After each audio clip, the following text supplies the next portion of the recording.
Hello, everybody. Welcome to today's 1M1M Strategy Roundtable, and this is the BlueSnap Elance Contest Finals. As you know, the 1M1M initiative is aimed to help 1 million entrepreneurs reach $1 million in annual revenue and beyond, build $1 trillion in global GDP, and 10 million jobs. So the only way this mission can be achieved is if you, the entrepreneurs, achieve your mission of building successful, profitable companies. And that's what the whole program is all about.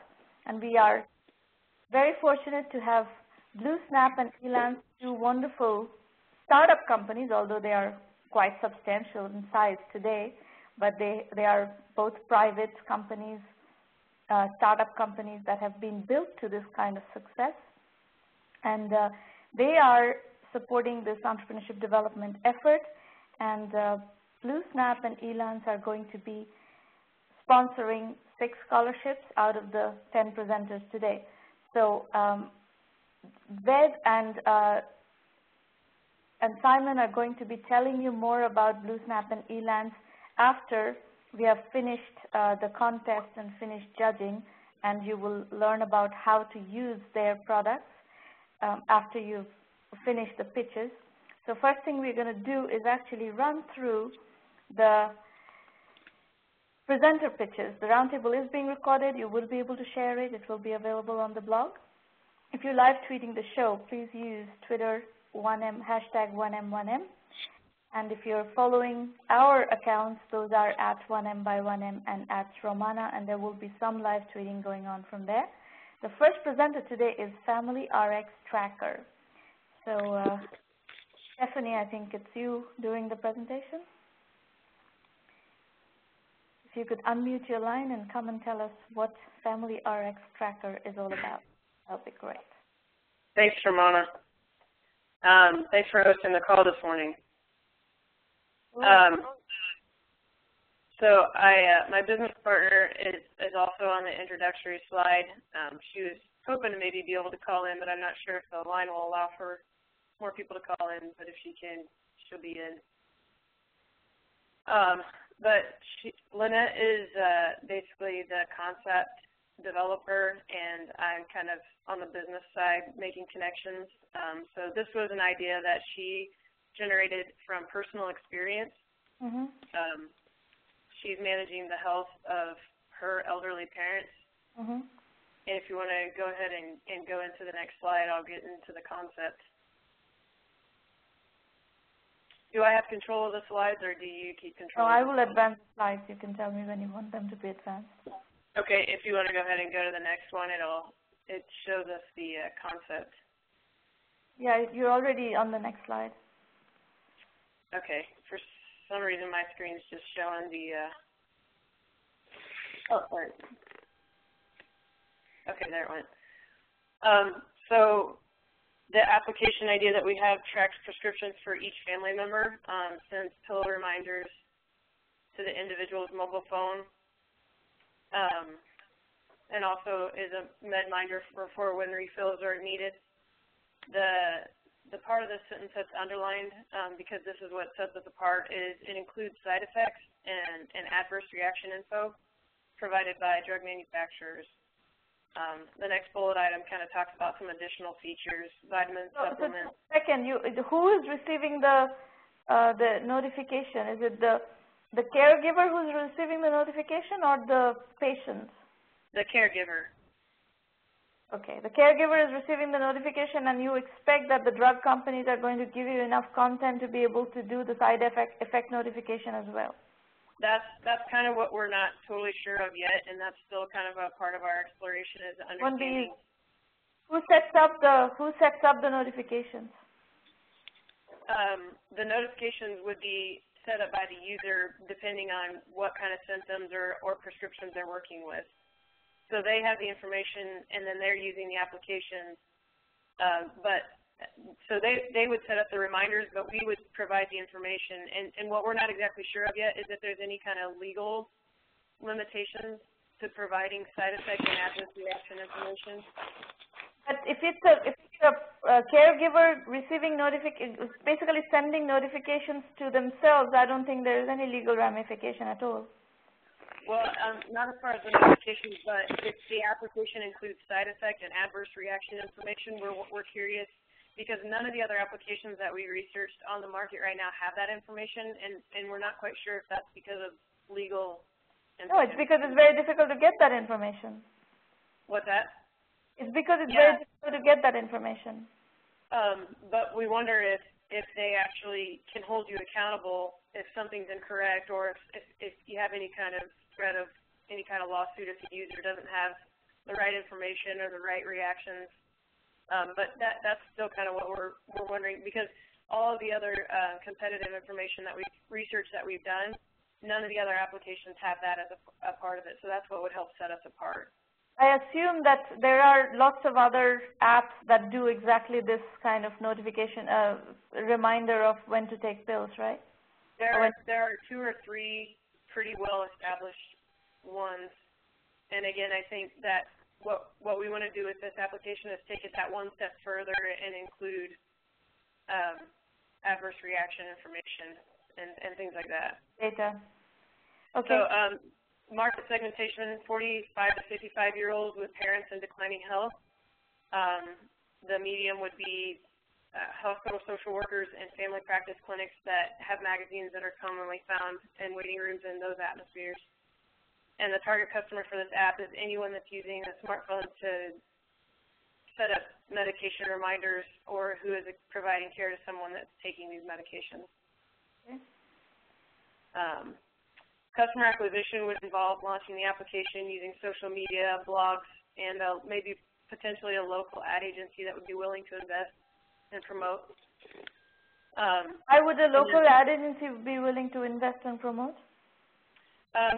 Basically just trying to maybe work with them as far as like an agency that manages accounts that would help us spread the word or get the word out about the application. I don't think that's a reasonable strategy at all. Okay, keep going. The customer model, basically the free version of the tracker would allow someone to set up 2 family members, limiting it to 12 medications each. The paid version would be $4.99 and would allow 6 family members and up to 25 medications each. The content would be web-based or cloud-based, so it would be available through their phones as well as the iPhone or iPads. Okay.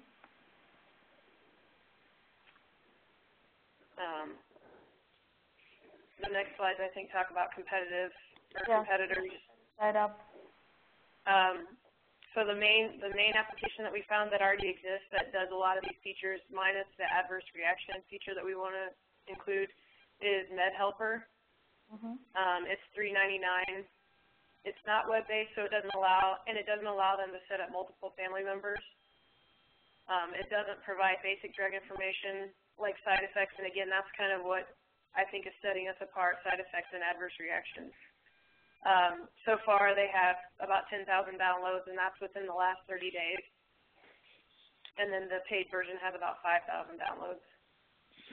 You have already released this app? Oh, no, this is MedHelper. Sorry, never mind. Yeah, it's MedHelper. I didn't review it, but Lynette, my business partner, did it. Okay. The next competitor on the next slide is iPharmacy. They actually make it's a pill identifier. It's a download for 99 cents. Again, it just tracks prescriptions, appointments, and refills, but it doesn't really talk about any kind of, again, the basic limitation is it doesn't talk about adverse reaction info and things like that we want to provide through our application. It looks like they had actually launched a different application called iHealth Aid, but they pulled it from the market.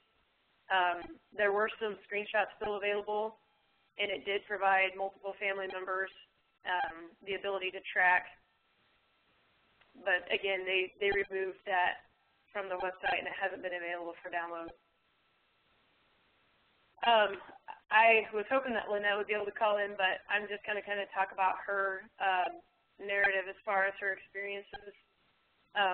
We don't have as much customer validation as we'd like to have at this point. But personally, her mom was discharged with 15 different medications, and 8 of them she'd never taken before.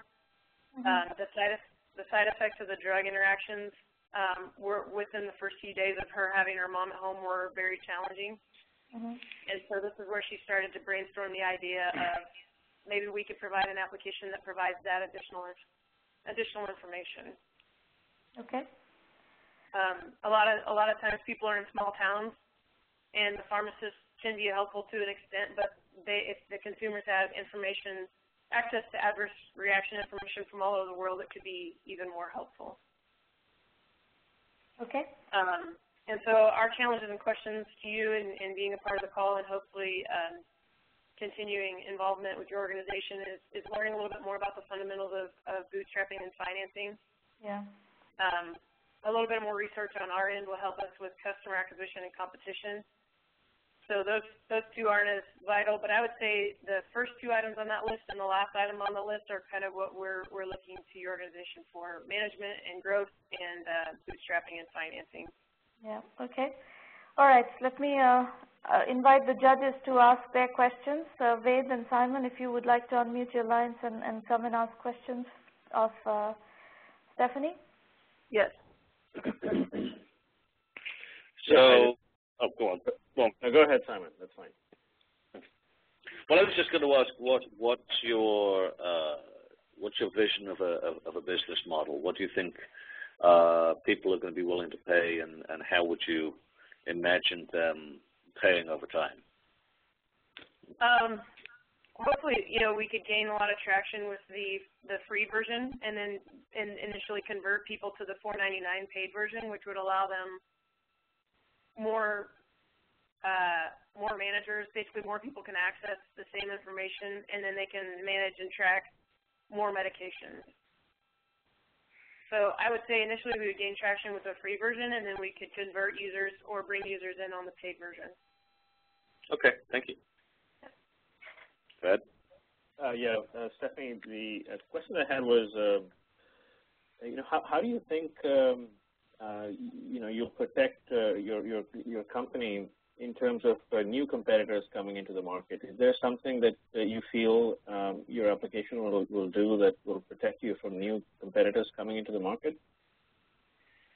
Or how do you? Yeah, that's a good question, and I think that's kind of a part of the management and growth going forward questions that we have. The one area that we've considered quite a bit is, consumer protection, as far as if we provide an application that provides significant amount of information as far as adverse reactions, how do you protect yourself from any kind of lawsuits there? But as far as competition, a lot of that information it's not copyrighted or proprietary or anything. So, basically we would just have to be able to provide the best application, and there wouldn't really be a way to protect us from a lot of competition. Not that I'm aware of, unless you guys have different ideas on that. Yeah, it seems as though, based on the value proposition you presented, you'd have to collect a good amount of information both about the party that you're tracking and really good information that you provide to them in terms of the adverse effects. Keep building up that content so that people don't leave. Right. Because otherwise the next app that comes along and someone could just easily switch over. And the other one I had was you had your presentation on the acquisition side. You talked about social media and maybe working with an ad company. It seems like there's an opportunity to develop that much further in terms of how you will get to the segment you identified. Like, are there some physical venues that you can go to? Are there events? Are there hospitals that you can partner with? Is there, it seems like there's an opportunity to develop that further beyond the blog stuff. Yeah, absolutely. All right. I think we need to move to the next presenter. Thank you, Stephanie. Okay, thank you guys for your time. You're welcome. Cookie, you're up next.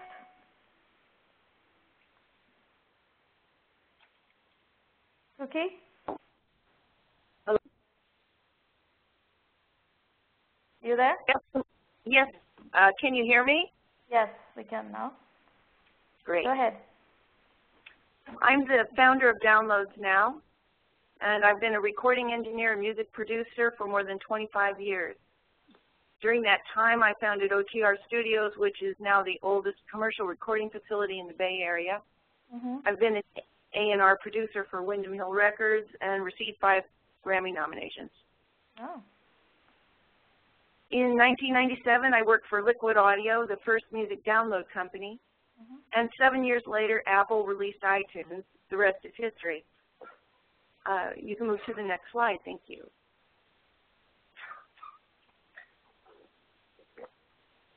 You're on the next slide. Now, go ahead. Okay, thanks.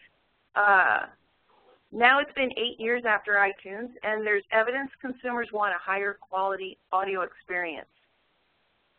A Consumer Electronic Association survey suggests that 61% of 80 million Americans would pay more for quality audio content. Beats by Dre and Sonos are creating products to improve the audio experience. Google will debut a home theater system later this year, and even Sony is reinventing themselves with a $27,000 speaker system. This is all great news, except without a good quality source of music, what's the point of these expensive devices? Commoditization of digital music has all but strangled the content providers. We feel it's time to offer a differentiated product. At Downloads Now, we have the content, channel, and experience to deliver master quality recordings to music lovers. Next slide. So who is the customer for these high quality recordings? There's an affluent and passionate customer base with expensive listening devices who have always appreciated quality and sound. We call them audiophiles. Audiophiles tend to purchase acoustic music, which we describe as any music that is performance-based, from rock to jazz to classical to bluegrass, etc. Of the 5 billion units downloaded in 2011, 15% is in the category we call acoustic music. In 2011, the total units sold as In 2011, the total units sold as acoustic music was 570 million units. If the CEA report is correct, then 60% of those units might be purchased at a higher price. We value this serviceable market at $1.5 billion using our current average sale price of $5 per unit. What is the cost of the content? Excuse me, repeat? What is the cost of the content? From our end? Yeah, what you sell for $5, what is the gross margin in that? 50%. We offer our vendors 50%, our content providers 50%, and we take 50%.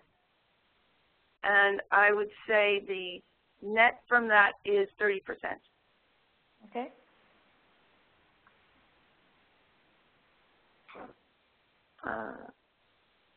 Go ahead. You're on the next slide. Great. Before seeking funding, we decided to bootstrap and test the market. We started with our own label, Blue Coast Records, which has received critical acclaim and the attention of most audiophile manufacturers. To distinguish our downloads, we chose to release a little-known format called DSD, which is 1-bit recording with 2.8 million parts per second.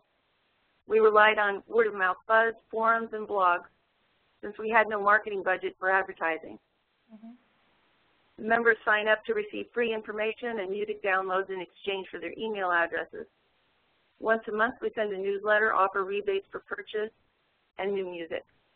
We partnered with Korg in Japan to exchange links and posting announcements, and most recently partnered with Sony Home Theater to be an advocate of their speakers in exchange for visibility.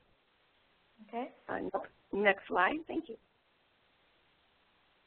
In June 2010, we became the first international distributor of DSD audio delivery through the Internet. The word-of-mouth buzz has generated a user base of 14,400 members to date, which is growing. The initial response was very positive, with customers asking for more content, not lower prices. Next slide. We're not the only company to pursue this affluent audiophile market. HD Tracks, our best-known competitor, does not offer DSD audio for downloads or full-size WAV files as we do. They cannot distribute worldwide, do not provide customer information, and have no mobile agility. These are things that Downloads Now provide. Next slide. Thank you. Our competitive advantage comes from our domain experience. We control the process from recording the music to delivery direct to the customer.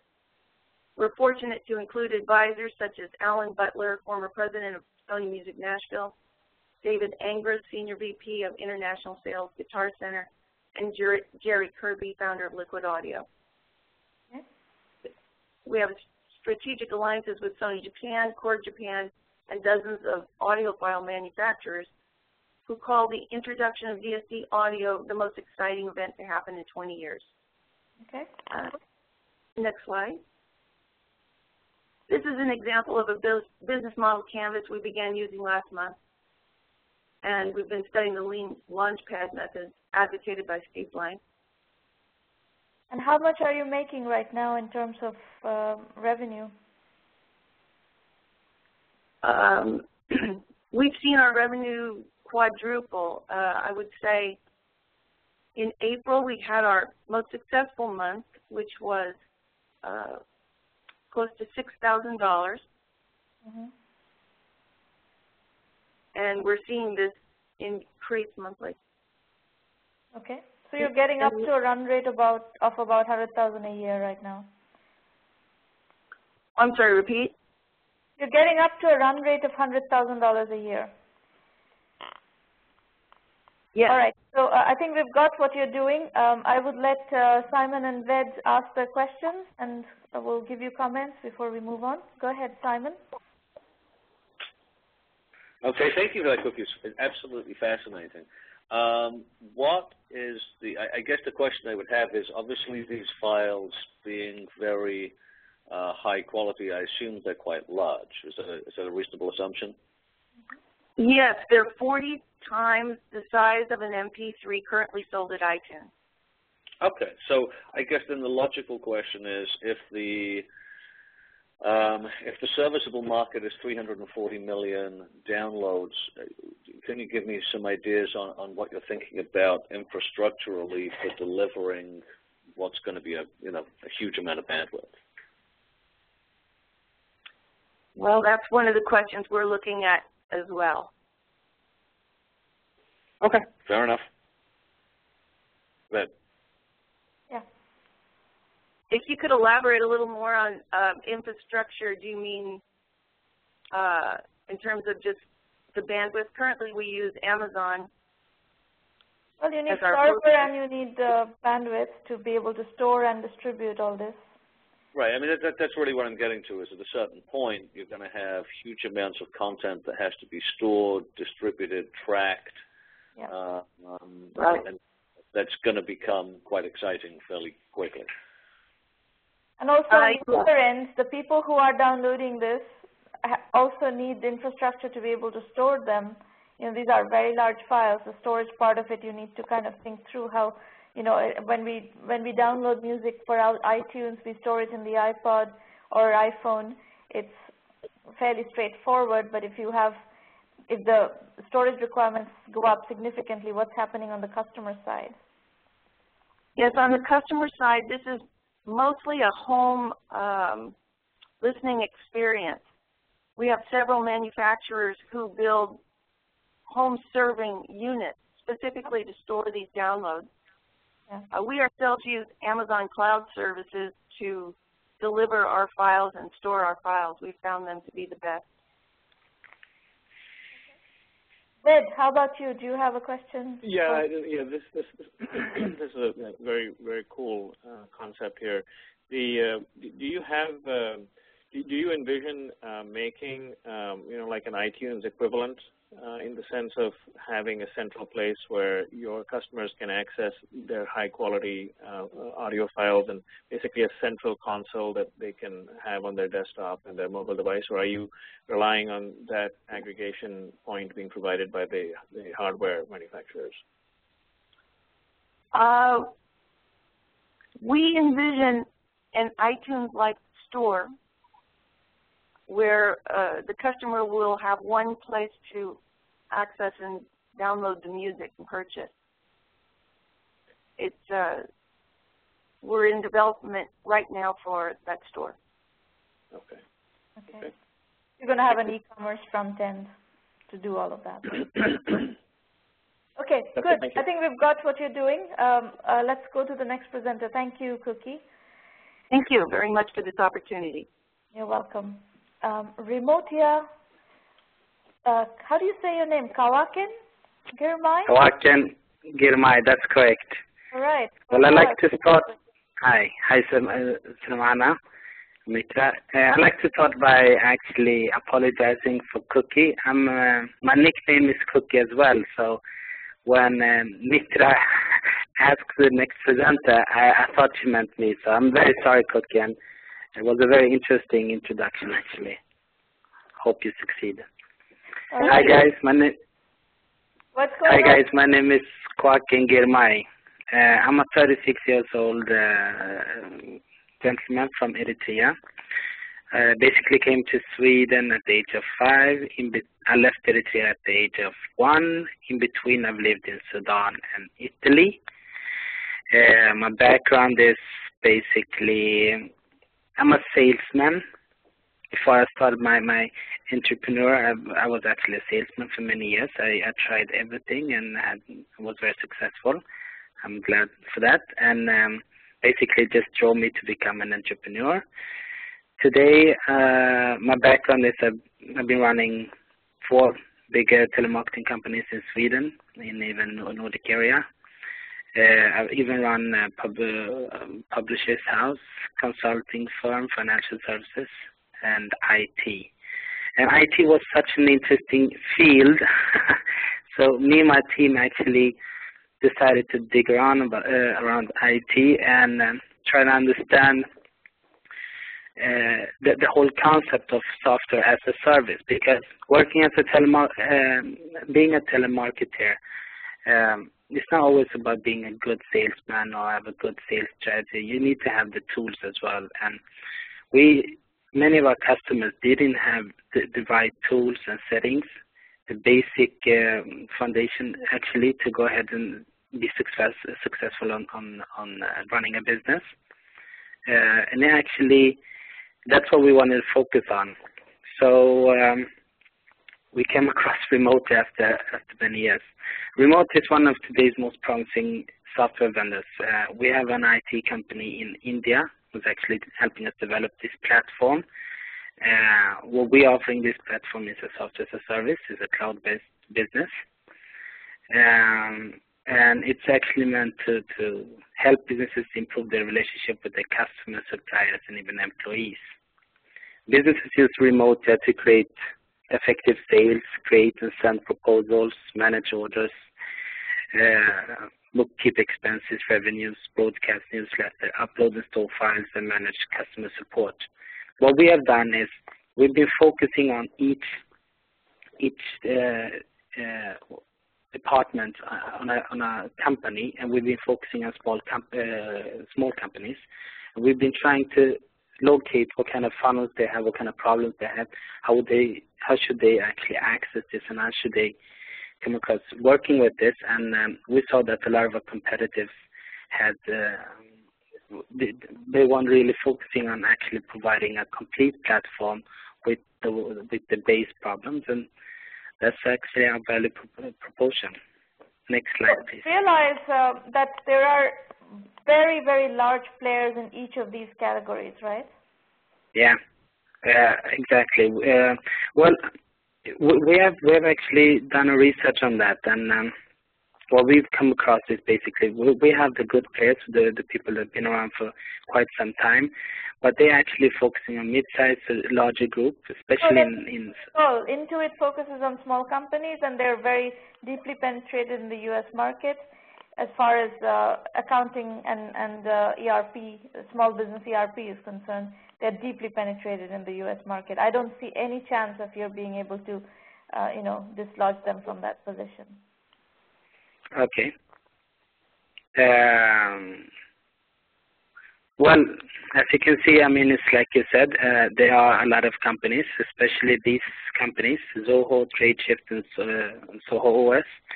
Zoho Corporation, they were founded back in 2000, and they launched 2005, and they have around 6 million users. TradeShift around 100,000 users. They launched 2 years ago. So it was around 800,000 users. As you can see, we don't have that many. We have only 1,000 users, but we launched this year, 2012. We have a good foundation. Based on what you've shown as your value proposition, you have missed the most important competitor, that's Intuit. You're thinking of Salesforce? No, Intuit. Intuit. Well, Intuit is a strong competitive, more focus on mid companies. No, absolutely not. This is a completely false assumption. Well, based on the service we made a service in United States with telemarketing affiliates. We also bought a lot of reports. We saw that Intuit had a very strong market share in accounting, especially in accounting with small, mid-sized companies. But we thought that our product and our sort of platform could be attractive for users. And the reason why is because we've been focusing on not putting so many functions on the platform. We just made a base function on some of the features that Intuit have, but you can also customize a platform. And that's something that's I don't think Intuit have that. I know that Zoho, TradeShift, and Soho OS don't offer that. We have a good platform. It's don't customize. Small businesses don't have bandwidth to customize. Come again? Sorry. Small businesses do not have the bandwidth to customize.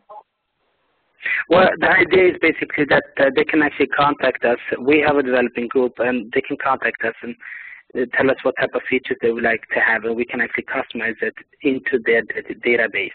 They don't have to download it. They don't have to have it on clients. Sorry, I didn't hear you. I don't think this is a reasonable strategy at all. You don't think this is interesting? Did you say that? No, I'm saying it's not a reasonable strategy. It's not a question of interesting or not interesting. It's not a reasonable strategy. It's not a viable strategy. Okay. All right. Let me. I think we've got what you're trying to do, and we're to manage the time. So, Ved, want to ask your question? Yeah, no, I mean, I think I just want to second what Sramana is saying, that either your proposition, well, goes in is too broad, where you've got both Salesforce management and accounting software, and there are some very strong players in either of those areas. Either it's too broad, or you're not differentiating enough in those segments. I think what you need to do is figure out whether you're going after Salesforce management, or you're going after the accounting side. What is it that you are doing that's different than these big players, Salesforce and Intuit? One thing about Intuit is that they still haven't moved to the sort of the Zoho-like web platform, and you may have an opportunity there, but you still have to. There are a lot of companies that are trying to do that already. So you got to figure out, narrow your focus, figure out your differentiator, because there's some very big players going after this. The good side is that if you know the smaller businesses, you may find something that other people don't have, because small business is still pretty fragmented. But I think you really need to work on your value proposition.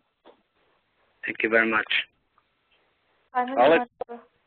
Yeah, I mean, I'll actually play devil's advocate here. You've got 8 really interesting services, and I see from the competitors you've identified, you see yourself more in the Zoho space than necessarily in the Salesforce.com space. So while I would certainly agree with the statements about more differentiation, I think it's also possible there may be more differentiation by providing it more as a platform. It's not wildly clear to me, sort of on the first page of your site, exactly where I'm going. But as I go through and I look through the different systems, it looks to me like it's a broader business platform, and perhaps sort of positioning yourself against more of a Zoho or a Google Docs or whatever it's called this week type thing might be interesting also. I think that once one digs into the site, it's really interesting. Thank you very much for that. Can I give a comment? Is that possible, or maybe we should round up? I'm not sure. Very quickly, go ahead with your concluding comments, and we need to move to. Yeah. Well, I mean, the reason why I actually showed you Soho OS and TradeShift is because those two companies have done a fantastic marketing, and they have a product. They have actually an invoicing model. And invoicing is widely spread, more spread than accounting, so to speak. I mean, you can get free invoicing softwares basically anywhere. But their man is pretty good, and within these 2 years, they actually done a fantastic job, and they're presenting it as a platform. And the reason why people are using their software is because I think people are looking for web-based software that can actually offer more than just one feature. But that's just my comment. Sorry. Zoho, I'm actually very familiar with Zoho's strategy. I know Sridhar Vembu very, very well. Zoho's strategy has been to penetrate the market with CRM, with a substantially cheaper CRM offering. That's how they penetrated the market, not with accounting software. Oh, no, I'm talking about Soho OS. Sorry about that. Soho OS, if you go back here. Move on. We need to move on. Okay. Nowena, you were up next. Okay. Hello, everyone. My name is Nowena Kai, and I'm the founder of the LiveWell Revolution. And you can go to the next slide. The LiveWell Revolution, we are a multimedia total wellness company. We provide teaching platforms to educate people about how to live a plant-based lifestyle, aka vegan lifestyle.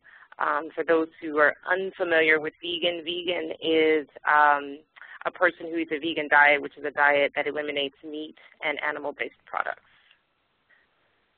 So our product that we would like to introduce to the market is tentatively titled the Vegan Health Club.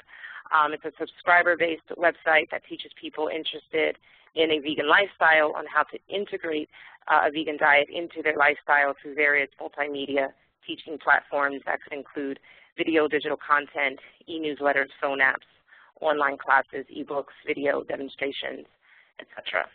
Mm-hmm. And go to the next slide, please.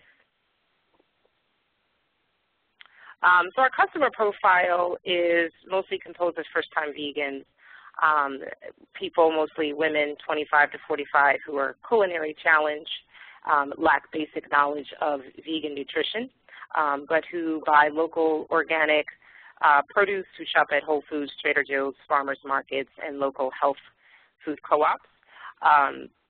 We expect 5% of our clientele to be longtime vegans, 5% just health-conscious individuals who are interested in eating more plant-based meals, 15% vegan entrepreneurs interested in promoting their businesses, and then 100% of these people are under the LOHAS consumer market, which is lifestyles of health and sustainability. So our target customer definition, the American vegan population currently is 2.5 of the total American population. However, 100 million people in the U.S. are eating 5 to 6 vegetarian/vegan meals a week, even though they do not identify as vegetarian or vegan. And then the LOHAS consumer market is a $209 billion market. So, and then I think a comment here is, we also need vegetarian meals, but that doesn't mean we're going to go subscribe to a vegan website or a vegan newsletter. Well, my intention is really to take all that I'm doing currently with my current clientele. I have 500 free subscribers in my business database, and I do newsletters, I teach online classes, is to bring all of these teaching platforms into one platform that people will pay for. No, but that's not my comment. My comment is the numbers you're projecting here are vastly overstated in my opinion. 2.5% of the American population is vegan. I have a hard time believing that. And the 100 million people that you're pointing to who are eating 5 to 6 vegetarian vegan meals a week, that may be true, but that doesn't necessarily mean that they are in your serviceable available customer base, because they will not be interested in necessarily reading about vegetarian and vegan lifestyles. I think they eat vegetarian meals because as in the course of our lives, we sometimes just don't feel like eating meat or fish or whatever. Okay. So my intention is to have different subscriber levels from anywhere from free to an introductory rate of $30. They would range, the highest membership would be specifically for vegan entrepreneurs and people who are interested in building, a vegan community within their own community and also promoting their businesses. Mm-hmm. Let's go to the next slide. So the value proposition is, this would be a one-stop shopping experience when it comes to learning about a vegan lifestyle. There would be opportunities for vegan entrepreneurs to promote their businesses, opportunities for members to receive income through affiliate marketing, and then opportunities to win free stuff. And what kind of vegan businesses do you envision people promoting? Is it food? Are they selling food? Is that what you're It could be food. There are people who have vegan shoe lines, vegan wines, vegan clothing, definitely food. There are other vegan authors. Okay. The one competition is the Garden Diet, and it's created by a couple, Gingy and Storm Talaferro, two well-known raw food vegan experts in the vegan world. It is a subscriber-based website that provides ebooks, videos, online classes. It is specifically geared towards a raw vegan diet, and also most of their clientele are raw vegans, and it has a weight loss component to it. And how much do you charge for the subscription? Their annual fee is $195. Okay. And yeah. So our customer acquisition strategy is mostly online. As I said before, my current database of 5,000 customers have been acquired through my social media networks, Facebook, Twitter, LinkedIn. So we would use these to market, the memberships. Yogiti Deals is a new service that I've been using. It's Groupon meets the yoga world. And I've been selling, I currently have an online class called the 7-Day Raw Foods Cleanse, where I've been selling that class through that service. Then I thought about creating a brand ambassador program with using a select group of free users to test the product, have them market and promote it and receive income. Affiliate marketing, using, again, vegan businesses. And using Google Ads. I've used Google Ads before to sell the 7-Day Raw Foods Cleanse. And then print advertising through Purely Delicious, which is a raw vegan magazine, V-Stream, which is a vegan magazine, Vision Magazine, Veg News, and Vegetarian Times, and then offering 30-day trial memberships. So based on all this stuff, given that your competitor Garden Diet is charging $195, and I think some of it, their position is actually very sharp and very good. The weight loss and raw vegan diet combination looks like a very good positioning, and they're able to get $195. How much do you expect that your subscription is going to be priced at? I think if you go back to, I think it's the second or the third slide, I list the different subscriber levels. They don't have different subscriber levels, they just have one. So my highest subscriber level as an introductory rate is $30, specifically geared towards vegan businesses where they could actually have the opportunity to promote their businesses. And then I have an introductory, I have a free subscriber level, but then an introductory rate of $10 for a paid. So they get an opportunity for a free giveaway, they get an audio class, a monthly webinar. And this is all tentative. This is really just me starting out. I think your pricing model needs work. So these are pricing for entrepreneurs who want to use your site to promote themselves? Just the where it says my thirst quenching young Thai coconut member at $30 is specifically for vegan entrepreneurs. The other two rates are not. You need to simplify your pricing model. I think this is hard to understand and it's going to be hard to sell. Okay. Okay. All right. Let's go to questions from the judges. Ved, why don't you start? Yeah. Well, one question I had was, are you envisioning a mobile application that will deliver this content and perhaps have some, interactivity? I definitely am. I'm looking for the best way to distribute this information, and maybe this is just an ongoing process that I'll have to go through. But I have a lot of content, and I'm just looking for the best way to distribute the information right now. I've even thought about developing. I know that certain nutritional things come up when people look into vegetarianism or veganism. So I thought about developing a vegan nutritional app or some sort of tool so that people can sort of punch in the meals that they're eating and calculate how much protein they're getting, or Yeah. So yeah. Okay. Yeah. So I think mobile will be kind of interesting, and also in terms of the content that will be created, who or how are you going to be generating all this information? So that was one of my questions. I mean, I have a lot of content myself. But I've also, one of my questions is, do I borrow content from other sites, and then what are the copyright issues to using others' content? You cannot use others' content without their permission, for sure. Okay. That would be copyright violation. You can't just, plagiarize content or lift content from other people's sites without, especially for a paying product, you just can't do that. Right. So, so that goes back to that, yeah, I mean, I've been doing this for years. Content is a value proposition, then you're going to have to generate content yourself or license content perhaps by paying proper royalties to other people. Okay. Simon, why don't you go ahead with your questions?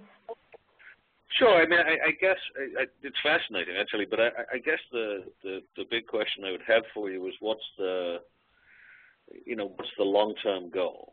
Right. So if we accept the numbers as 2.5% of the U.S. market is vegan, and if we assume that increases, where does the business go long term? Is it what's your long-term vision of where the business would end up? The long-term vision is to provide a one-stop learning experience for people who are interested in living a vegan lifestyle. And but from a commercial perspective, does it become part of a network of lifestyles, or is it it's freestanding and its purpose is the promotion of the vegan lifestyle more than the commercial side?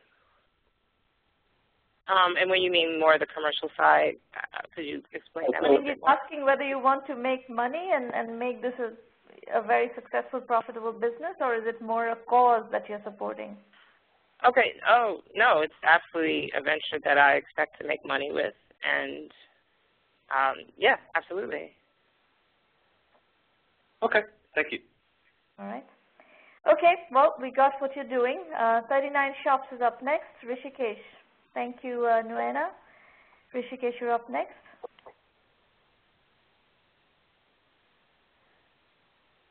Where is Rishikesh?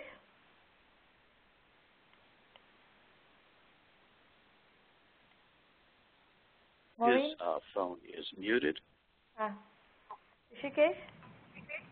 Hi, Sramana. Can you hear me? Yes. Go on. Okay, fantastic. Okay. Is it okay? Is the voice, am I audible? Yes, go ahead. Okay. So, my name is Rishikesh Jamarputra, and I'm the co-founder of 39 Shops, and it's an e-commerce platform for small business.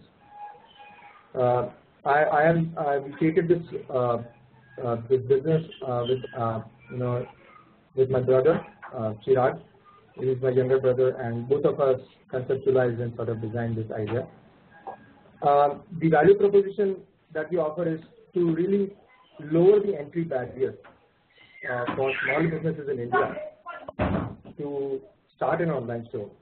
And we have seen that a lot of customers, a lot of people actually want to start an online store in India, but they don't have the technical know-how. And we really wanted to reduce this barrier and allow them to really easily create an online store. So that's our value proposition. Okay.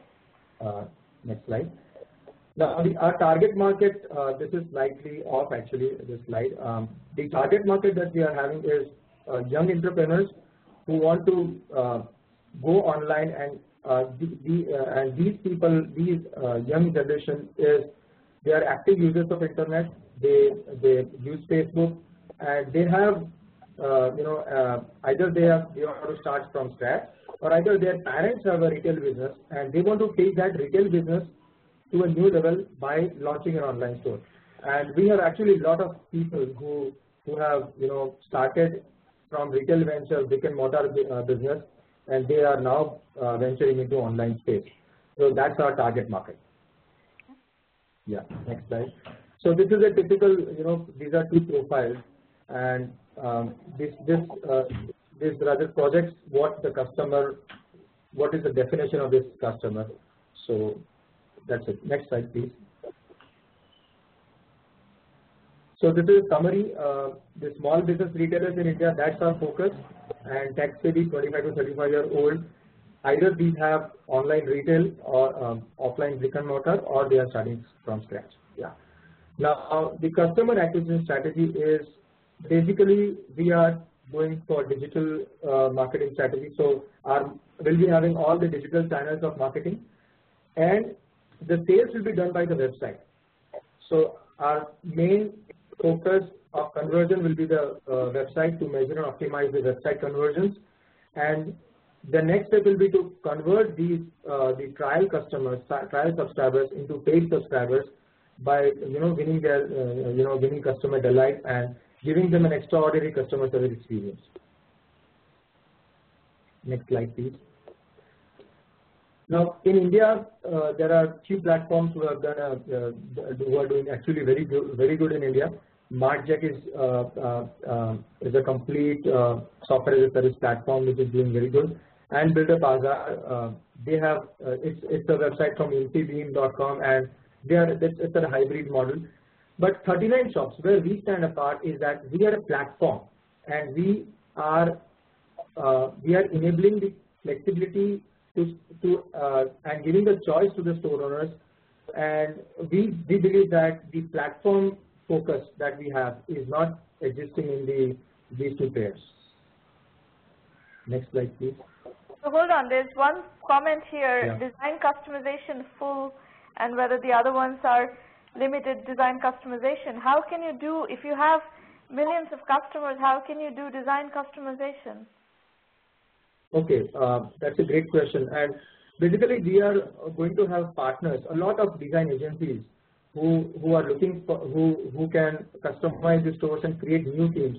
And we actually have a complete theme guide. We have created a theme guide which anybody who has a knowledge of HTML and CSS can use our tags and create any kind of customized designs for their the market that you're going after. Your value proposition is that they don't need to have knowledge of HTML and a lot of tech savvy. So these are right.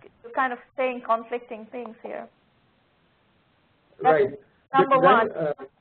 Right. Number two is elaborate what you mean by payment gateway of customer's choice, and Simon in particular would be able to dialogue with you a lot on the payment gateway issue. Sure. In the 39 Shops, we are going to offer all the payment gateways which are currently available in India for the customers to choose. While in MartJack and Builder Bazaar, we are seeing that they have their internal tie-up with some payment gateways, and they do not provide the flexibility to choose the payment gateway. So Today I cannot go to Marjack and say, hey, I want CC Avenue, or I want this new AU. So these are some lack of flexibility that we have observed in both Marjack and Builder Bazaar. And yeah, apart from the payment gateway flexibility, what we have seen is even though store owners can start their online store with a pre-designed template, but eventually they will mature. So as they mature, they would like to have better design, better render. They will gain maturity. And if we do not have flexibility built in, then they are not going to like our platform. Okay, fair enough. So the key differentiator here is that we are not building a software like a solution. It's not an e-commerce solution. It's a whole ecosystem. So we will be eventually having our own APIs, which the developers, app developers can use, and they can plug a lot of other systems with our system, and we can create a mashup with our platform. So this will actually have a bigger expansion and greater expansion through community efforts. Okay. As of now, we have not done any serious marketing, and we are building our platform actually very slowly because we are bootstrapped. So we are actually saving, we are investing from our savings, so it's very slow. But we have got very good response from customers. They are using our store, they are selling through our stores, and we are getting new requests and new support tickets and all that. And actually, we are getting customers from across the globe. And are they paying for your service? As of now, we are not charging from them. We are just collecting feedback from them, and we are right now in a process of integrating Recurly, which is a software as a service for subscriptions, and we are going to start this service as a paid service in about 4 or 5 weeks from now.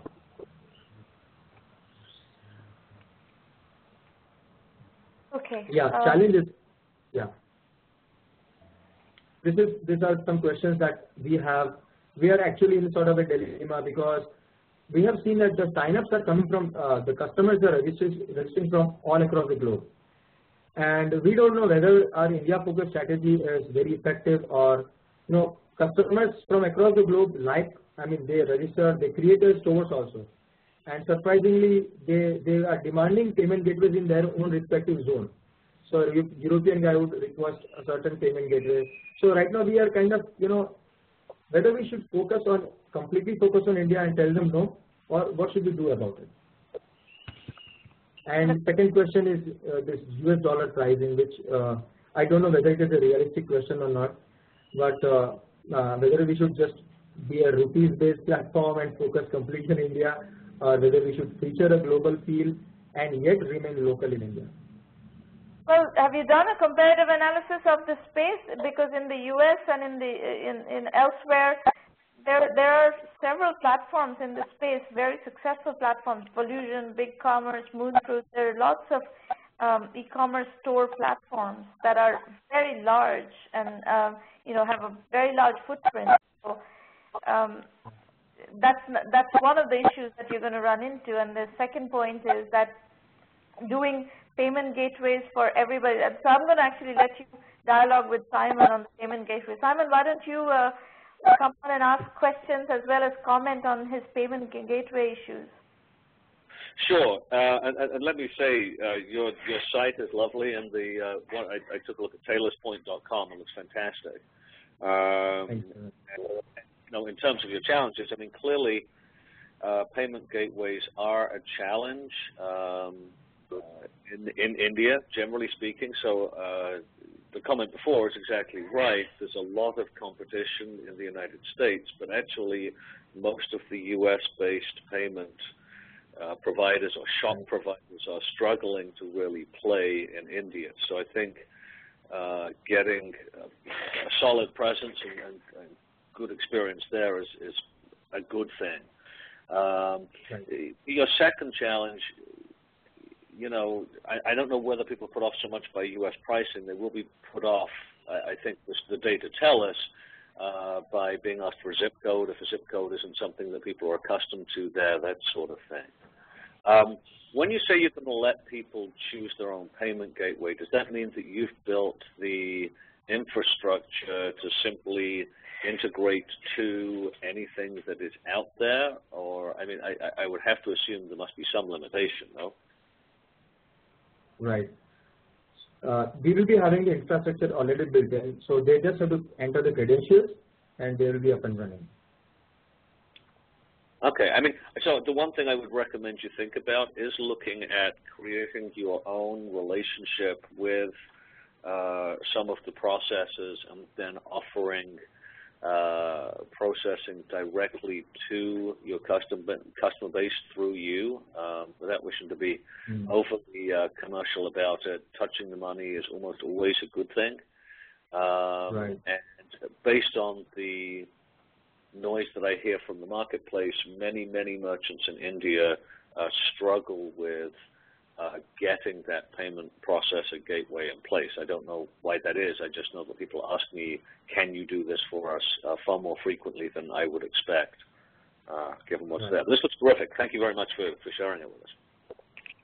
That's very true. That's very true. That's a real challenge. I think, you know, to sum up what Simon said, and that's my gut feeling as well, is I think you have a better opportunity to do this for India than trying to compete with the significant players in North America and Europe. Ved, why don't you go ahead and you know, ask your questions and whatever dialogue with him before we move on. Ved? Yeah, sorry, I was on mute there. The product that you have is developed. You're developing yourself. How is, you know? Do you have an organization that does that, or how are you developing the product? We are developing the product. We have a team of 2 developers with us, and we are building this. We have actually conceptualized this ourselves. I'm the actually UI designer of this product as well. So the UI is designed by us, and we have a coder who codes this. And I also look into technology aspects. So it's like a individual effort right now. Okay. Yeah, no, I would just say that, you know, obviously the market is very nice and very big and growing very rapidly, but that also means that you have a lot of competition, particularly in the U.S.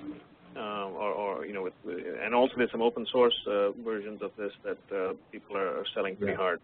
So you have a differentiation issue that you have, differentiation and acquisition issue that you have to confront. Let's see, that's it. Thank you. Okay. Okay, great. Thanks. I think we've got what you're doing, Rishikesh. Thank you. Steve Jacobs, you're up next, apps for Android. Thank you. Can you hear me okay? Yep, we can hear you. Very good. My name is Steve Jacobs. I'm CEO of Apps for Android. I'm a bit older than everybody else on this call. I'm 65. Apps for Android is the world's largest developer of Android accessibility applications. With 46 apps, 29 are publicly available on Android Market, 17 are not. As of April 16th, we haven't updated our data yet. We have 4.7 million installations. Our experience is vast with Android. We began in 2008, before Android really came onto the market. We support apps on 1,250 different devices made by 48 manufacturers, distributed by 60 wireless service providers in 136 countries. I thought I would mention that later in this presentation, I'm going to mention Ideal EPUB 3 Reader, which is the challenge that I'm going to be posing. Basically, our mission is to help individuals who don't have access to information technology, people who never learn to read, people who live in areas where there's not dependable electricity, no internet connection, people with disabilities. We want to help them become entrepreneurs.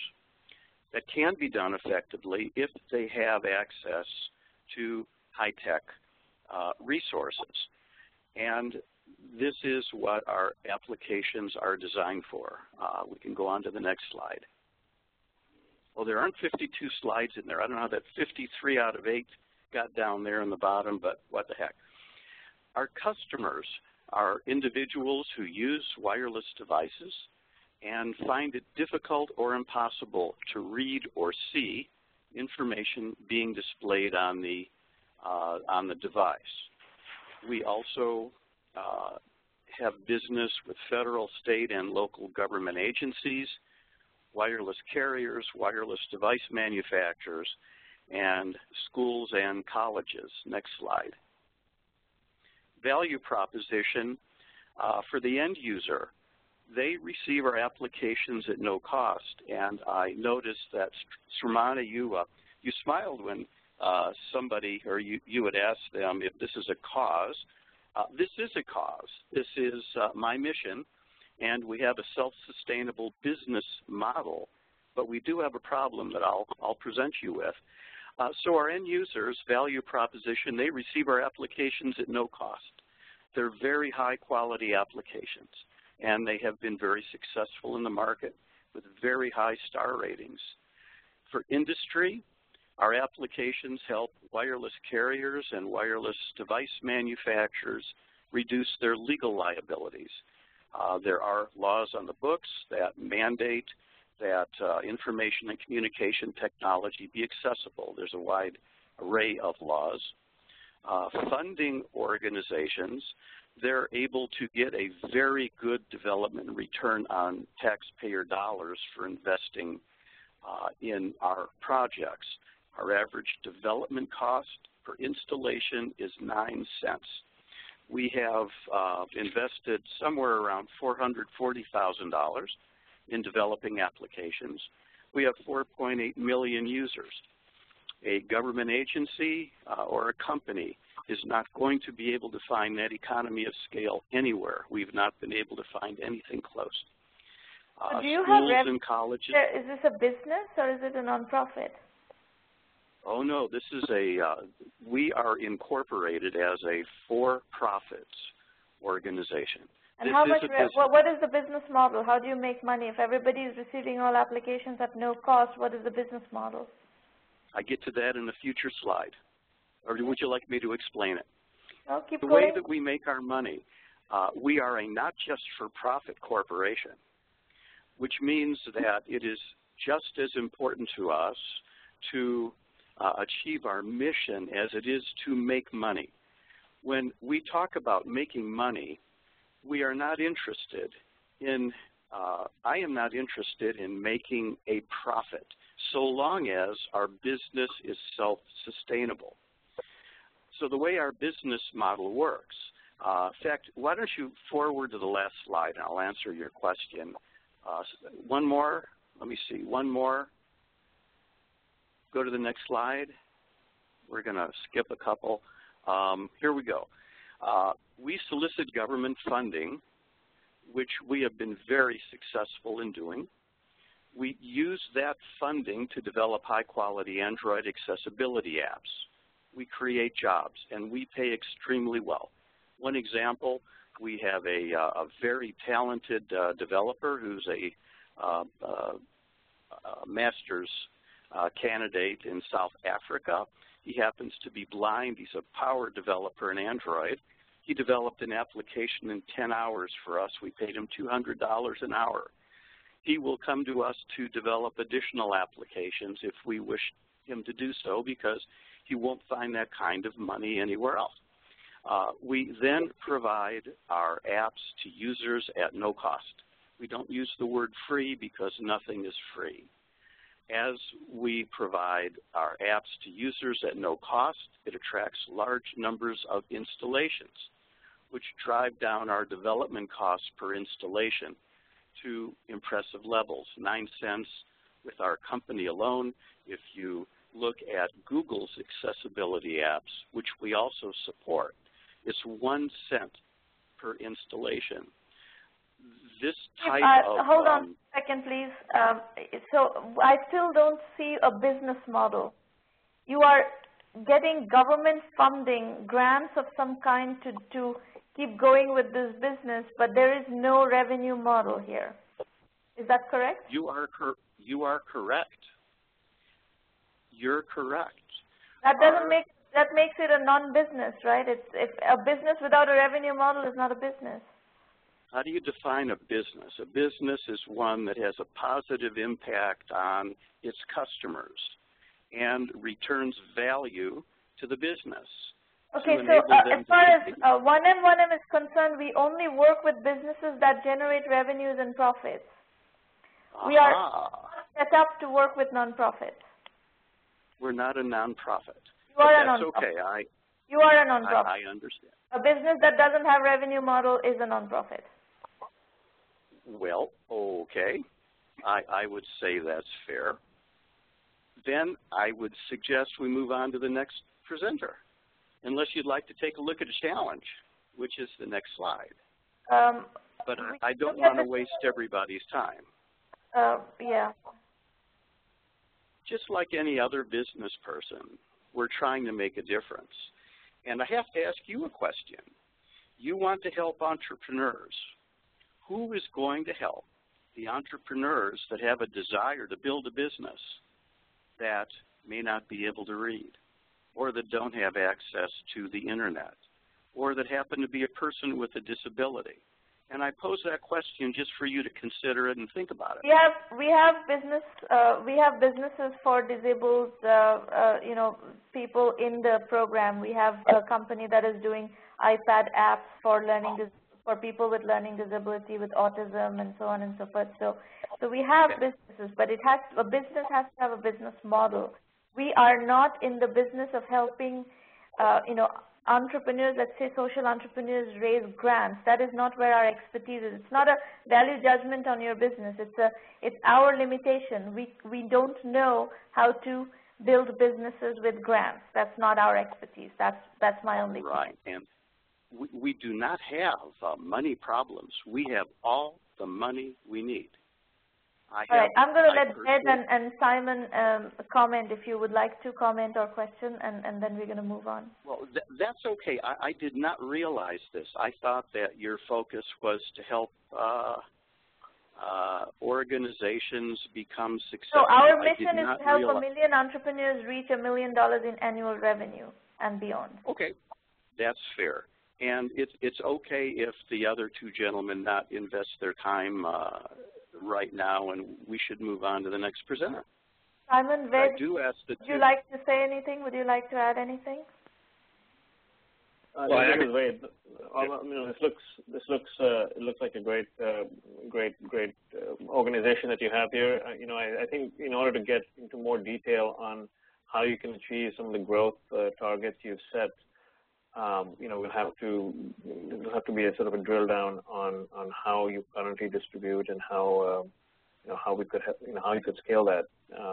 Off the cuff, you can do online advertising, you can do SEO-based acquisition, you can do that's off the cuff, but it looks like you need more of a drill down on how to achieve that growth. Yeah. Well, I appreciate it. This has been very interesting, and I will pass the ball back to you, Sramana. Simon, do you have any parting comments? I just want to say, Steve, thank you for your time. Wish it was a better match. I think this is fascinating, and I for one will be following it over time. I hope you do. There needs to be more organizations like this mainstream. We're not a charity. We don't, do things for people because we feel sorry for them. It makes good economic sense if you think about it. Thank you. All right. Good luck, Steve. Great. I think what you're doing is fascinating. I think the case study that you shared with us of the blind person developing apps, I was completely fascinated by it. So I'm sure you're doing something extremely worthwhile. Thank you. All right. Next up is Donna. Donna, if you could unmute your line and come tell us what you're doing. Okay, thank you so much, Sramana. So I've unmuted my line, and here are my coordinates on the first slide. And thank you for giving us this platform to share ideas and get feedback. I'm very grateful for it. If you advance to the next slide, I'd give a little bit of the history. Now, you're not going to be able to read that in this format, so I'll summarize it for you. First off, I have a piece of feedback for you. Never put this much text on a slide. Yeah. It is an absolute no-no in presentation best practices. Okay. You should do presentations in bullet points, not in rambling text like this. Okay, will do. So I'll just quickly summarize. I started my first venture, Child's Capital, in 1999 that happened to be located in the immediate vicinity of the World Trade Center on 9/11. And just a few months later, two-thirds of the small businesses that were tenants in my office building were out of business. Not that they suffered property damage or loss of human life, but they just were not set up to work through the disruptions that we experienced. My business did stay up and running, and in fact, it's profiled in the Ready for Business campaign of FEMA, the Federal Emergency Management Agency, as an example in best practices and readiness. And that's because I have an unusual background, as do other members of my team. Before starting the business, I lived in Zurich, Switzerland, where I was a senior executive of Swiss Reinsurance Company. So my responsibilities included advising global companies about their business continuity and risk management strategies for the purposes of reducing insurance claims. And that was the kind of background that I brought to my business. So unlike most small businesses, we had our data backed up, we had remote access to applications, we had a communications plan in place. So when our office was shut down, we were still able to work and stayed up and running. And when I realized how unusual we were, I did a lot of volunteer work to help other small businesses. I wrote a book published by Wiley, Prepare for the Worst, Plan for the Best, Disaster Preparedness and Recovery for Small Businesses. And the Red Cross honored my 10 years of volunteer work, helping small businesses prepare for and recover from disasters. The major news media rely on me and my team for information on small business disaster resilience. And what became clear after doing this on a sort of pro bono part-time basis for 10 years is this is a standalone business opportunity. Small businesses desperately need the content and the services that we can provide. So on the next slide, just describes a little bit about some of the work that we've done, and here's a nice little endorsement from the New Orleans Times Picayune. One of the sad experiences of my volunteer work is that on June 30th, 2004, 14 months before Katrina struck the Gulf Coast, I was actually in the Washington, D.C. office of the Louisiana Senators in which I described Katrina in all but name.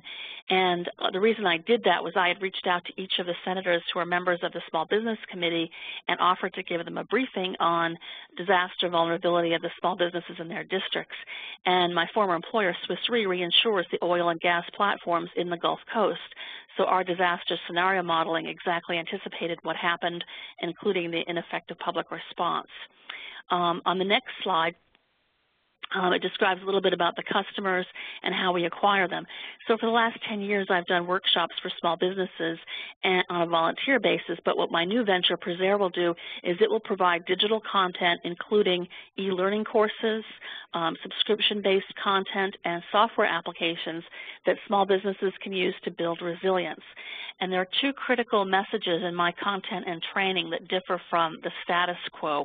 Most of what you read about preparing for disaster focuses on the worst-case scenario, the hurricane, the earthquake, etc. That's actually the wrong way to begin preparedness. Most of us, thankfully, won't experience those extreme events, and those of us who will don't know in advance who we are. But everyone will experience a human error. Everyone will experience a third-party service failure. Everyone will experience a hardware failure. And those events can really be devastating for a small business. So we focus on preparing for the everyday disaster, which gives an immediate benefit against a more realistic threat at a reasonable cost. And that approach allows the small business to build resilience for the more serious threat. So, for example, the data backup that you need if somebody mistakenly deletes a file, human error's most common disaster, is the data backup that's going to be critical if you experience, heaven forbid, a fire or a hurricane or something more serious.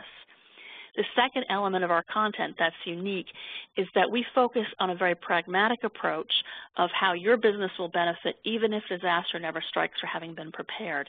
And one of the key selling points is supply chain resilience. Many of the Fortune 500 and now governments, as part of their business continuity planning, are evaluating the resilience of their supply chains, and their due diligence on prospective vendors explicitly considers measures that they would take to meet their deliverables in the event of a disruption. So a small business that's prepared is more competitive to win the business and grow revenues. Another benefit of preparedness is reduced insurance cost. In my case, I was able to negotiate double-digit percentages reductions in my commercial insurance premium because I can demonstrate to my insurance company I'm a better risk. That right away is an immediate positive return on investment, even if disaster never strikes. And what I've learned in my past 10 years or so of volunteer work is that's a really powerful selling point to motivate small businesses to engage and prepare. The public service messaging about prepare for the hurricane, et cetera, it just hasn't really worked. The next slide explains a little bit about how the business will work. So we're not going to be competing against service providers. There are IT companies that will help you with your data backup. There are professional organization services that will sort out your paperwork. There are law firms that can help you get your documents in order.